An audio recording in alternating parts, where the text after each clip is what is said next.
ہم جس بیت کی آج بات کرنے جا رہے ہیں یہ تو رسول اللہ صلی اللہ علیہ وسلم کے جان نثار، اللہ اکبر، کروں تیرے نام پہ جاں فدا، نہ بس ایک جاں دو جہاں فدا، دو جہاں سے بھی نہیں جی بھرا، کروں کیا کروڑوں جہاں نے۔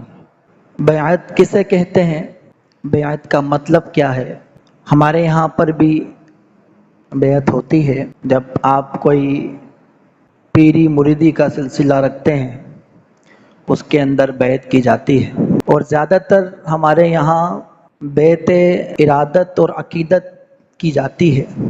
حقیقی فوائد اور ثمرات بہت کم لوگ ہی حاصل کر پاتے ہیں۔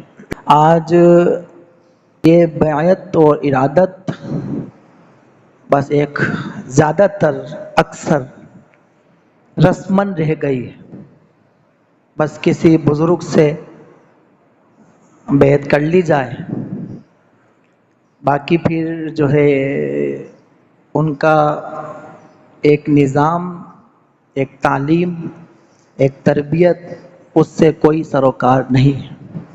جو اچھا بزرگ ہوگا، شیخ اور مربی ہوگا، مرشد اور مصلح ہوگا، وہ صرف بیعت ارادت و عقیدت پہ اکتفا نہیں کرے گا۔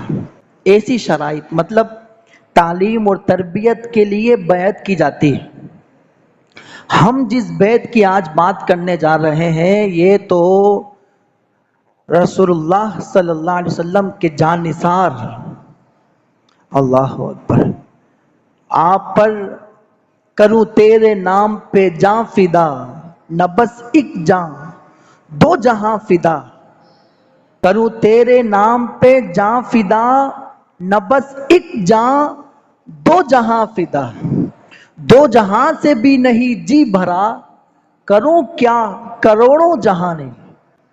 یہ وہ لوگ ہیں کہ جنہوں نے اس وقت بیعت کی ہے جس وقت سامنے صرف اور صرف موت نظر آ رہی ہے، آزمائش، مصیبت، آلام اور ظلم و ستم کے پہاڑ نظر آ رہے ہیں، اور جب کلمہ پڑھ لیا تو بس انہوں نے کلمہ پڑھا ہی اس لیے تھا کہ اس جسم سے روح جس طرح چاہے کھینچ لی جائے، مگر ہم کلمہ نہیں چھوڑیں گے، ہم ایمان نہیں چھوڑیں گے، ہم آپ کی تعلیم نہیں چھوڑیں گے۔